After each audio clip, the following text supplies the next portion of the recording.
Don't forget, you can find new episodes of Heaven's Gate 1 week early ad-free on Stitcher Premium. Go to Stitcher.com/premium. Use the promo code GATE.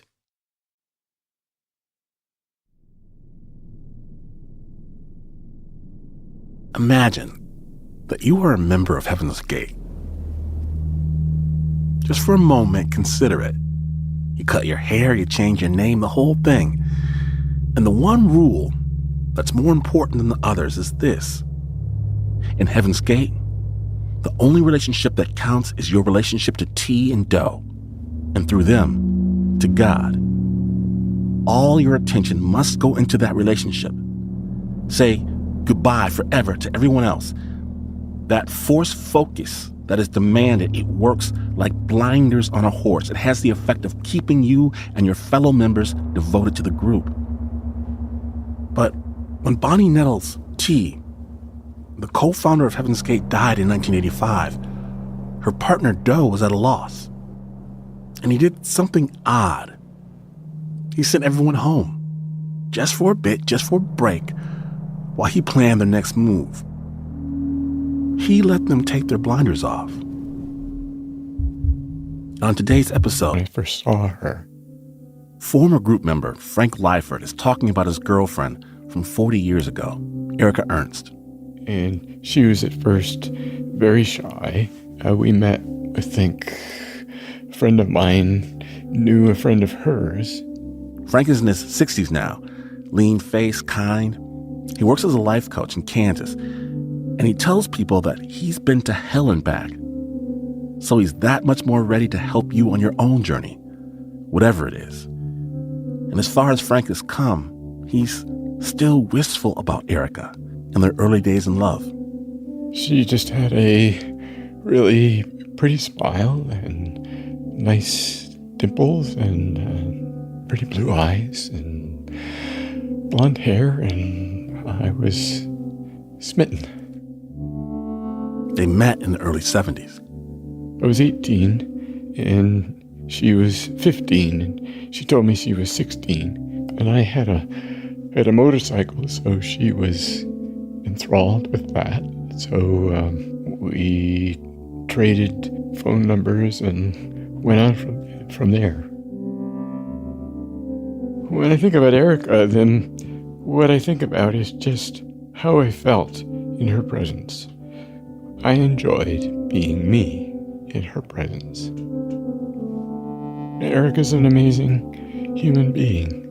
Loving, sensitive, compassionate, very bright, intuitive, just a joy to be around. We did love each other very much. We were contemplating moving in together, but we had been together for about 3 years. In 1975, Frank and Erika heard about the new group that was forming that promised UFOs and eternal life. And it spoke to them both. But there was a catch. Beginning that journey meant ending the journey they were on together. We had talked to each other about, we're not going to be together anymore. Are you okay with this? And I was mixed.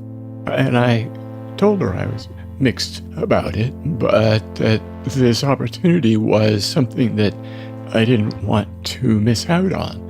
So we just approached it as taking things one step at a time, and we'll decide each moment as we go forward. I don't think it really sunk in deeply that this would be the end of our relationship. But it was. It had to be. Because for the group, human relationships aren't just forbidden. They're dangerous. T and Doe drilled into their followers that human emotions were not allowed on the next level. You cannot be in love and get to the next level, period. It was recommended or strongly advised that we not spend time with each other because it would only lead to temptation and further interference by the influences. The organization assigned Frank and Erika different check partners. They traveled separately. They both tamped down their feelings, hoping to suffocate what was once so alive between them. My frame of mind throughout the whole classroom was toe the line, stay under the radar, behave, follow the procedures, follow the rules. And even though my thoughts at times were filled with doubt and questioning, everything in the cult was controlled. All of our emotions were under the watchful eye of our self-policing, following procedure every second of the day and allowing myself to express the feeling that I was feeling was such an uncommon thing. And they went on like this for years. Until 1985, when Doe, suddenly the only leader of Heaven's Gate, sent everyone home for a short visit while he regrouped. Some of the cult members had not seen or spoken to their family and friends for years. And for Frank and Erika, this would be their first reminder in a decade of the people they once allowed themselves to be. So since Erika and I were both visiting Calgary, because that's where our parents lived, and that's who we were visiting, Doe decided we should travel together as check partners. Of course, the understanding was that that's all we were. When we stopped for a layover and were sitting on the same bench in kind of a secluded area while we waited for our flight, and I just felt an overpowering love for Erika and reached out and gave her a hug. Erika's immediate reply and response was, I had asked Doe if I could give you a hug, and he said yes. That was the first time we had touched in years. Let's run away together. That's what I felt. If she had spoken up and suggested it, it wouldn't have taken much to convince me that, okay, we've had enough of this. Let's go do something else.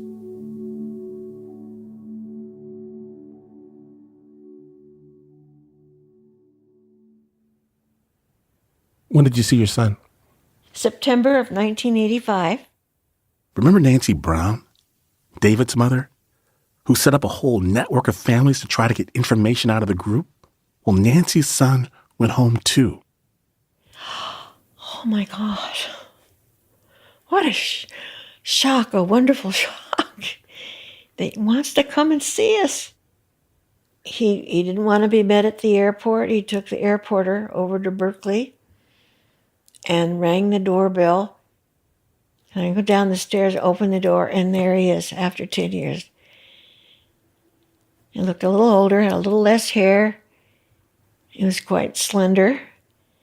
But he was as happy to see me as I was him. It's just like 1,000 butterflies took flight, in celebration. It was just a wonderful moment. And big hugs. Oh, this is happy birthday. Dinner, we decided we're going to give David a birthday dinner to celebrate 10 years of birthdays that we didn't get to have with him. And I made a big birthday cake with candles on it. 12 candles for 12 birthday years. Backlog years. We're catching up all on an all right. So we had a wonderful time together. We really did. And it really does seem like David is having a good time. There were tense moments, though, like when Nancy's ex-husband and her son Robert sort of pressed David for answers about the group. And when this thing came on, it was like, this is what I've been waiting for. It's like somebody sounding the trumpet. If you can't hear that, David tells them the group was what he was waiting for in his life. It hit him like the sound of trumpets. In this video, you can see on the often strained faces and the uneasy silences that a decade is a long time to turn your human feelings off. And when you finally try to turn that faucet back on again, the water's going to run brown for a while. Even as they celebrate in the video, you see another scene where David's in the kitchen, twisting the phone cord around his finger as he makes a call to another Heaven's Gate member. Well, I gotta take off today. Yeah. Got a plane to catch Sacramento about 2. He's barely home a day, and it's already time for him to go back to the group. And he leaves the same afternoon as that phone call. Did you think you were going to see him again? Did you think this is going to become more regular? Well, of course I hope so. I really hope so. And I knew that Tia died earlier that year. And I told him that I knew about it and I was very sorry. And it must be very sad for him and his group members. And he said yes. And so I said, I would like you to promise me that if your life is in danger or you're seriously ill or something like that, that you would arrange for somebody to contact me. You promised me that, and he did. It was a promise that Nancy thinks David tried to keep. But that would be years later. Was that the last time you saw your son? Yes. Coming up, Doe watches an American tragedy unfold.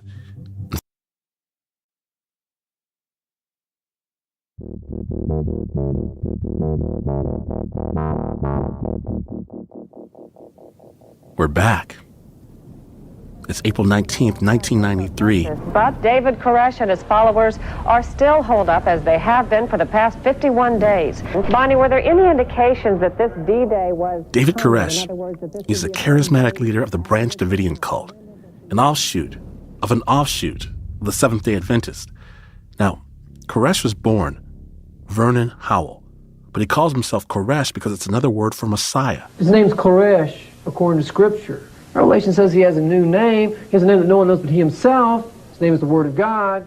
He believes he's a savior prophesied in Revelations. You know, since 1985, he's been planning a battle just to prove that his apocalyptic views on religion are correct. When Christ comes again, you saw it. He's going to bring a book. And it has 7 seals. Koresh is not a monastic leader. He drinks, he has sex, and he's taken as many as 15 wives. He brags about how some of them are underage. He's God, and he can do what he wants. The president should come and talk to me a little bit instead of going over to the Vatican. What would he learn? They'd learn a lot, wouldn't they? Koresh is now holed up with his wives and children and followers in a complex of buildings outside Waco, Texas.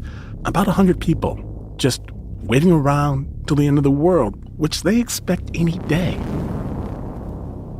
The FBI also believes that Koresh, over the last year or two, had started stockpiling explosives and different devices so that they could build their own explosives.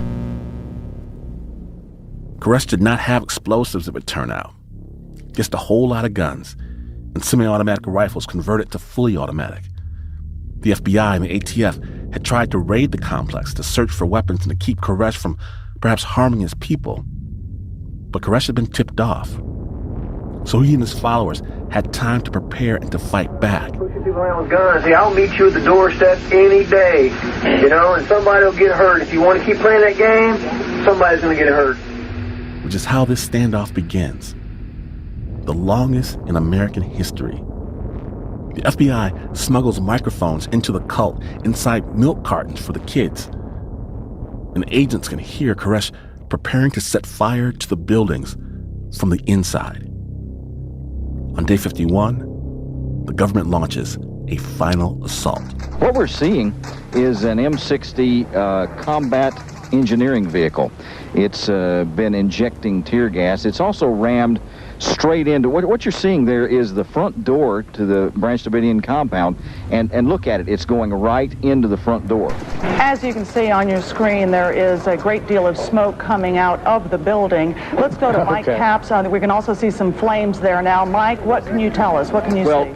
Now we have a very large-scale fire breaking out on what must be the south side, right near the front side of this building. This is a roaring fire here. This fire is really burning out of control here. Well, and we also have to remind viewers that water has been turned off.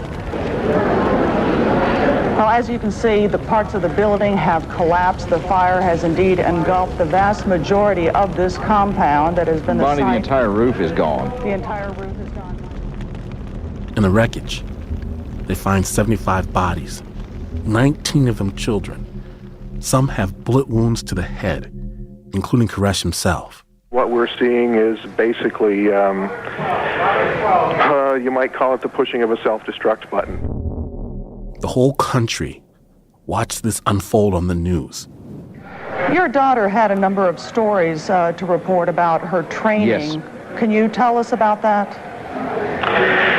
Well, she was taught to commit suicide, actually, by Vernon Howell, now known as David Koresh. Frank Lyford was in Heaven's Gate when Waco went up in flames. Doe was very impacted by watching Waco unfold, and Doe saw that as a potential template in how we might, quote, leave, end quote. Doe was the opposite of Koresh in some ways. He was celibate and physically gentle. Koresh took wives as young as 12 and beat children with a wooden spoon. Still, Doe saw something to envy in Waco. Doe was wondering whether his students would be as committed as those students were to David Koresh, even though he didn't believe in David Koresh was teaching. But he respected the students staying with it, even with the threat of death. And it's after Waco, in this atmosphere, that Heaven's Gate and the message that Doe put out there departed drastically from the monastic, healthy lifestyle, beam me up prophecies of Heaven's Gate in the 70s. Here's Ben Zeller, the author and historian of all things Heaven's Gate. He pulls out a box full of Heaven's Gate artifacts. They spent almost a year on the road. They produced dozens of different posters, of different advertisements. They took out ads in local newspapers. They tried to have one last massive media blitz to try to get their message out there because they thought the end was coming. They were proselytizing again, out on the road again, pushing literature on potential recruits. So the question is, would the people who joined in the 90s have known they were joining an apocalyptic group, a group which thought the end of the world was coming, and this was their only chance off? And my answer is an unequivocal yes, because I'm looking at their posters and their advertisements. The main one, which they put in USA Today, the title is Last Chance to Advance Beyond Human. There was this sense that everything was coming to an end. UFO cult resurfaces with a final offer. This was their poster from March 16th, 1994. This is the final offer. It is the only chance you're going to have. And they say explicitly on this, they're going to leave. And this was in the 90s, so there's internet now. This is a Usenet post. So Usenet is a bulletin board system on the internet. It's text-based, so it's basically like like an early version of a news forum sort of thing. And Doe posts several times to Usenet. There's 1, 2, 3, 4, 5, about 7 or 8 posts over the period of 1995. Doe would post them in Star Trek and Star Wars user groups, thinking that they'd be most receptive to the message, that they'd be the ones interested in joining the class. He brings up this question of how are they going to get out of their bodies? So they know they have to get to outer space somehow. And they're beginning to think that they're not going to do it in bodily form. They're going to think that And they think that they're going to have to lay down their human bodies and get out of them somehow. So he says this. He says, and I'm going to quote him here, "How is this laying down of our bodies to occur? If you do recognize me and choose to look to me for guidance, I would recommend that you purchase firearms, get comfortable using them, or partner with someone who can. In this day and time, the authorities make no bones about their need to protect the public from dangerous radicals like us." He says there's no need to be submissive to their wishes. And then here's the kicker. Here's the part at the end. Quote, "Our choosing to not be submissive, coupled with being armed, pretty much addresses the laying down of our bodies question." And you can clearly see the way in which he's responding to Waco, the way in which he's looking around. And in the years surrounding Waco, it's not an isolated incident. There's the rise of some of these right-wing paramilitary groups. There's the Montana Freemen with a standoff in Montana. There's a whole bunch of sort of radical religious groups that come into conflict with the government, none of which have a theology remotely similar to Heaven's Gate. But it's the same idea that if you don't submit to the government, they're going to kill you. And that's going to answer their question. That's going to solve the problem. Along with the darker message of the group comes a darker doe. A doe that Frank Lyford will become scarily familiar with. Doe became even more controlling than he had been. He was so worried about his own performance, because he didn't have a check partner.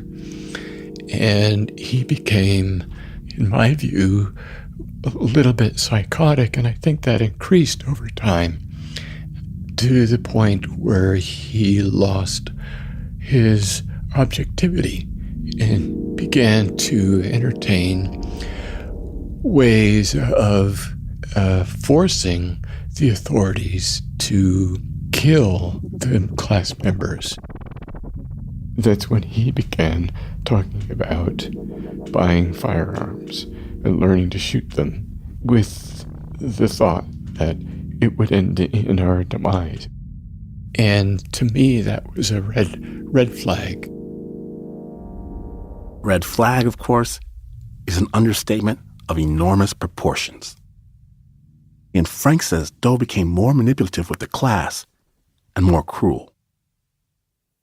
One day, within the first 3 and 4 months after he died, we were meeting, and he was taking questions from us, and I raised my hand, I think, to make an observation, and I spoke in a very deep voice, and his response was not reply to me, but to mimic my voice. He was conveying to me that I was expressing a masculine voice. And then my emotional response in response to his mimicking me was to feel humiliated and ashamed for having expressed my masculine essence in a way. And I also felt this deep-seated anger of who is he to tell me how I should express, how I should speak. And yet I couldn't speak. Don't be able to say that to yourself. Over time, because I didn't feel safe to express, I gradually wasn't able to speak fluidly and developed a stutter. And it impacted every spoken expression I had, whether it was in the class or at work or any time. I think what that represented to me is that I'm not allowed to be me. I'm not safe to express who I am. And that symptom of not feeling safe expressed in a stutter. And I've had symptoms of it ever since, and I haven't been really free of it. The bullying and the control, the talk of guns and last chances, you could chalk all of that up to bluster, the growing bravado of a guy trying to keep hold over the people who follow him. But it became more than talk. And the members of Heaven's Gate were asked to make a choice harder than any before. Right after the break.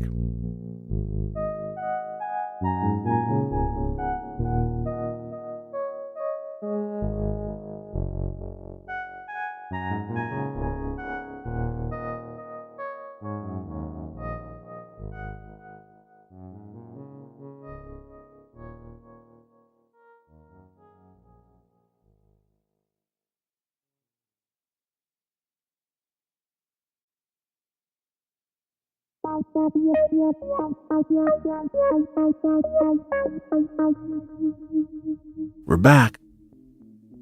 Now, Doe's renewed focus on the apocalypse fuels the group's recruiting efforts in the 90s, and he sends members out all across America to recruit new converts for what he's thinking of as a final harvest. Here's Ben Zeller. The road trip starts in early 1994, and they have, for Heaven's Gate, relative success. They're able to attract a dozen or so people, basically, in between February and August of 1994. And then Doe calls everyone back to the West, the part of the country where the cult spent many early days. And they decide that they are going to take a gig, they're going to take a job, earn some sticks, to use their language, testing some camping equipment. So they go to San Clemente and they're camping out in this warehouse. So they're actually testing tents. So they've set up, to set the scene here, you have to imagine a warehouse filled with tents. And so they're all camping in these tents and they're doing sort of structural testing on the tents and make sure they're not falling apart. So they're all camped out in a warehouse, and Doe gathers them all together. They sit together as they would when Doe would lead a meditation or give a lesson. But this time, Doe asks the group a question. And Doe says to them, how would people feel if we have to choose to lay down our bodies? The vague talk of last chances and final offers from the recruitment material becomes very specific and very black and white. Doe is not talking about a violent gunfight with the government like Waco. He's talking about ending things by their own hands. New recruit Jason Bartell was at that meeting. At the time, his group name was Carlin. I'd only been in the group maybe 2-3 weeks. With everyone in the room, he just asked each of us individually if we'd be willing to voluntarily, end our life in this world. Devoted member Sawyer was there too. And he described the process. He said that we would drink a barbiturate that would put ourselves to sleep, put our vehicles to sleep, permanently. It was just that simple. That they had investigated it, where they could get the drugs, but he wanted to know if anybody had reservations, and he wanted to hear from everybody. So he just went one by one. Ben Zeller again. We can't forget that this was their family. This was a family sitting down and having a family meeting, and each individual member saying, yes, I'm willing to consider that I may have to choose to leave my vehicle, to commit suicide, as we would say. Now, it wasn't firm yet. He wasn't saying we're doing it. He's saying, would you consider it? But this is not quietly searching your soul for the answer. This is being put on the spot, in front of all the people to whom you're trying to prove your worth and goodness, asked by the man who you truly believe is the closest thing to God there is. This is pressure. I don't want to say that Heaven's Gate members were brainwashed. I don't want to say that they were mind controlled. But I think we do have to admit that, like any group, there was peer pressure. And like any group, there were intergroup dynamics from people who had been there at this point for decades and were pretty committed to it. And were being asked right there, are you willing to take this final step? And the pressure would have been immense. One said immediately at that meeting, they had a new member, said he had reservations, definitely wasn't in it for that. And, Doe just said, well, I appreciate your honesty. And he made arrangements for him to leave the class the next day. I said I had no reservations. Although, in my mind, I was pretty much like two people. I was a little bit fearful. I felt a little bit fearful of taking it upon myself to lose my vehicle. But I felt like my mind was there enough to where I would have done it if it was right at that moment. But I don't know, maybe I would have, copped out at the last minute. He singled me out just in that he said, well, Carlin here's only been here a couple of weeks, and, I'm asking a pretty big thing here. And I just said, yeah, I can't remember how I worded it. I just said, well, I know that this is where I want to be, and this is what I have to do. And I said, I think that I can do that. I said, I am pretty new at this, but I said that I didn't think that I had a problem with it. But of course, that's easier said than done. People can say all kinds of things. It really came down to you either were there or you weren't. You wanted to be there, or you didn't want to be there. That was the bottom line. And I think Doe was sort of forcing a lot of our hands by bringing that up in that meeting as an example. We're getting down to the nitty gritty here, people. This is what we're all about, and you either want to see this through to the end, or maybe this isn't the place for you. It didn't freak me out or anything like that. It did make me realize how serious the endeavor was, that this isn't just like, you're not just going to hang around and watch Star Trek for the rest of your days with this group, that there is an end goal in sight with it, and it's not to stay in the human condition indefinitely kind of thing. To me, it's interesting that Doe gave everyone obviously close to 3 years to think about that option. And obviously they must have talked about it probably, more and more leading up to what they actually did until they eventually decided to do it. Remember Frank and Erika? We did love each other very much. At San Clemente, Erika said yes. Yes, she would lay down her life for the group. She would remain devoted to the very end. Well, for me, I just wish people could understand how it was instant recognition for me when I met Teen Doe in Walport over 21 years ago, and there was never a doubt in my mind. And I know that for some, I may have caused some suffering, or this choice that I made may have caused some suffering. I just wish that people out there could understand how much we feel and know this is real. This is not a fantasy. But in 1994, in San Clemente, Frank didn't give an answer to Doe's question about suicide. He wasn't even there.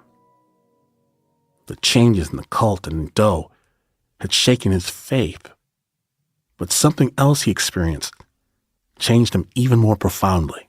She was the best employer you would want. He got a job. A plain old job. Members of Heaven's Gate had always worked some to earn extra cash for the cult, but this job at a software company was different.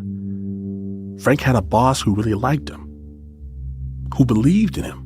She gave me full reign in designing the software the way I wanted to design it, and gave me tremendous credit when things went well and we had many happy clients.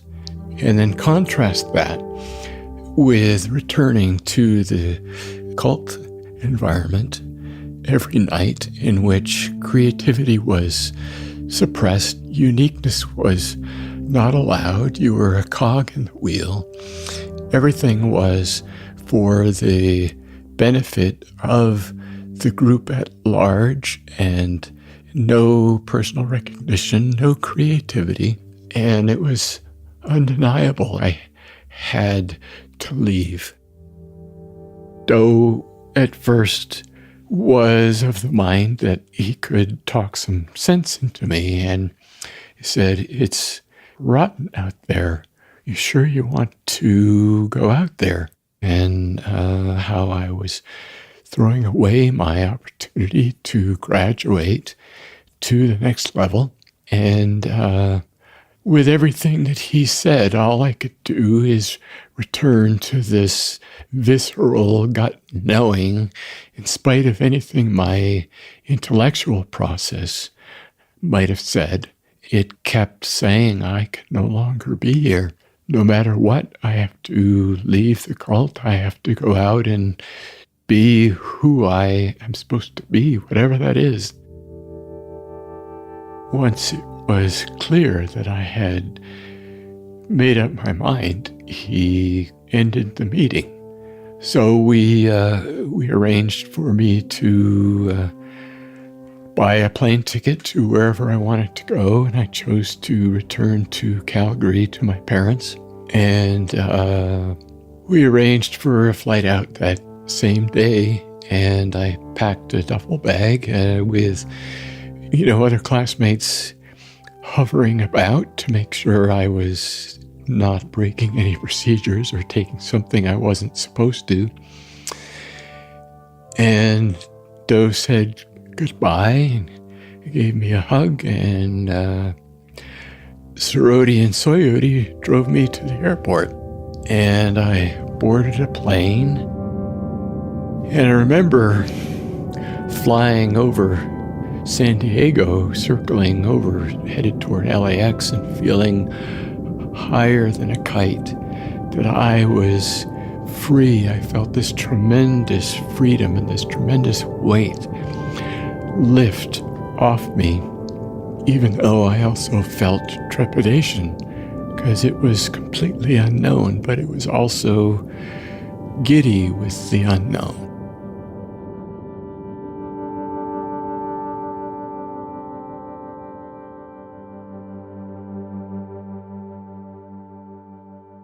Next time on Heaven's Gate. Gail was Gail. Oh, Oklahoma, where the wind comes sweeping down the plain. One day she had a big bag coming out of her bedroom, and I said, Gail, what's in the bag? She said, all my sweaters. I'm going to get rid of all my sweaters.